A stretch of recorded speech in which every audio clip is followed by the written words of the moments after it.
Bab 561. Keinginan Roni Liao. Tidak yakin. Kamu tidak merasakan aura kultivator pada dirinya? Tanya Ella Lu. Energi sejati seorang kultivator sama seperti sidik jari di dunia sekuler yang masing-masing berbeda. Selama Louis Zhang mengeluarkan auranya, dengan mudah dapat diketahui apakah dia adalah Louis Lu atau bukan. Karena Rikamo mengatakan tidak yakin, itu berarti dia tidak memperhatikan fluktuasi energi sejati Louis Zhang sewaktu memasuki aula Kaisar Pedang tadi. Ella Lu berpikir demikian. Tapi Rikamo menggeleng pelan seraya berkata, "Aku menyadari fluktuasi energi sejatinya. Namun berbeda dengan Louis. Selain itu, juga hanya sebatas tahap energi refining saja. Kalau energi sejatinya berbeda, itu berarti Louis Zhang dan Louis Lu bukan orang yang sama. Lalu kenapa barusan kamu juga bilang tidak yakin?" Ella Lu mengerutkan kening dan bertanya dengan bingung. Rikamo juga tidak tahu bagaimana menjawab pertanyaan ini. Dia hanya memiliki perasaan seperti itu. Meskipun penampilan, suara, dan aura energi sejati Louis Zhang berbeda dengan Louis Lu. Namun Rikamo memiliki satu perasaan yang aneh dan merasa orang itu adalah Louis Lu. Beberapa sikap dan cara bicara dari keduanya benar-benar mirip. Ketika Louis Lu bertemu Rikamo untuk pertama kalinya, sikapnya sok-sokan, sangat mirip dengan yang baru saja terjadi di aula Kaisar Pedang. Justru karena hal ini, Rikamo baru mengatakan tidak yakin. Secara normalnya, jika kultivator memiliki aura yang berbeda, maka keduanya tidak mungkin adalah orang yang sama. Ella Lu mendengus pelan dan berkata, "Kamu sama saja seperti ayahmu. Berpikir semua ini hanya sekedar kebetulan." Jadi secara tidak sadar mengira Louis Zhang adalah Louis Lu. Tapi kenyataannya, mereka sama sekali bukan orang yang sama. Nasib dan kesempatan Louis sudah hancur. Pencapaian tertinggi dalam hidupnya hanyalah tahap fondasi. Dan selamanya tidak akan mampu naik ke tahap Gold Core. Di Akademi Awan Putih kami, orang seperti itu tidak berguna lagi. Jika dia kembali ke dunia sekuler, sebagai seorang kultivator, dia pasti akan berkembang lagi. Tapi jika berkeliaran terus di Kunlun, dia mungkin biasa-biasa saja selama hidupnya. Ella Lu tidak tahan untuk mengungkit Louis Lu dan mencercanya. Louis Lu benar-benar mengecewakan. Sekte Spirit Sword. Roni Liao menyerahkan salinan seni pedang kaisar kepada Louis Lu dan berkata, "Seni pedang kaisar ini bukanlah rahasia di 3 sekte pedang besar kami. Dulu sewaktu sekte kaisar pedang kami belum tercerai-berai, murid-murid di sekte mempelajari seni pedang ini. Hanya saja yang ini lebih rumit. Di dalamnya ada 3 pola seni pedang yang berbeda, yaitu seni pedang roh, seni pedang kuno, dan seni pedang mistik. Seni pedang kuno juga disebut taktik pedang gila. Seperti namanya, teknik pedang ini dahsyat, tajam dan gila. Sedangkan seni pedang mistik cenderung licik. Teknik membunuh yang tidak terlihat dan tersembunyi di dalam jurus pedang.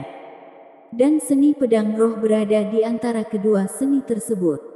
Teknik pedangnya tidak kaku atau tersembunyi, tapi luwes dan leluasa.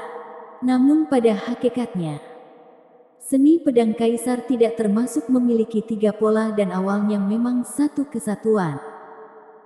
Semua jurus pedang itu dipahami oleh Kaisar Pedang Semesta. Tapi tidak semua orang adalah Kaisar Pedang Semesta. Hanya sedikit orang yang mampu mempelajari semua teknik pedang yang ditinggalkan olehnya. Terlalu rumit. Jadi lebih baik mempelajari salah satu teknik saja. Karena itu, kami kemudian memisahkan seni pedang menjadi 3 jenis berdasarkan perubahan gaya, yaitu seni pedang roh, Seni pedang kuno dan seni pedang mistik yang kukatakan tadi. Roni Liao menjelaskan dengan rinci, sehingga Louis Lu mengerti. Secara singkat bisa diartikan bahwa seni pedang kuno sangat tajam dan seketika memperlihatkan jurus mematikan. Seni pedang mistik lebih banyak perangkap dan teknik semu, namun memiliki jurus mematikan yang tersembunyi di dalam teknik semu. Terakhir, seni pedang roh adalah peralihan di antara kedua seni tersebut. Mendengar ini, Louis Lu jadi bisa menebak proses pemisahan sekte Kaisar Pedang. Setelah seni pedang Kaisar dibagi menjadi 3, berarti secara tidak langsung telah membagi murid-murid sekte tersebut menjadi 3 sekte sesuai dengan tujuan dan keinginan mereka. Seiring berjalannya waktu, maka berkembang menjadi sekte Spirit Sword, sekte pedang kuno, dan sekte pedang mistik yang ada saat ini. 3 sekte pedang besar masing-masing memiliki versi asli seni pedang Kaisar ini. Cuma sekarang sangat sedikit orang yang mempelajarinya. Dan kami juga tidak sembarang merekomendasikan pada murid dalam sekte untuk mencobanya, kata Roni Liao. Karena saudara Zhang adalah penerus Kaisar Pedang Semesta, jadi aku pikir sudah seharusnya untuk menunjukkan versi aslinya. Dan itu yang ada di tanganmu sekarang. Selain itu, aku masih memiliki salinan seni pedang roh yang disempurnakan dan akan kuberikan padamu juga. Roni Liao melakukan ini karena khawatir Louis Lu tidak mampu mempelajari versi aslinya. Jadi dia juga memberinya versi sederhana dari seni pedang tersebut. Dengan demikian, jika Louis Lu tidak bisa mempelajari versi aslinya, maka dia punya pilihan versi kedua. Bisa dibilang kalau Roni Liao sangat tulus. Kenapa Ketua Liao begitu baik padaku? Tanya Louis Lu heran. Roni Liao terlihat sedang mengenang masa lalu. Kemudian berkata, saat itu, aku hanyalah orang yang menyedihkan dan tidak bisa apa-apa. Seandainya tidak diselamatkan Kaisar Pedang Semesta, pasti sudah mati di bawah pedang musuh.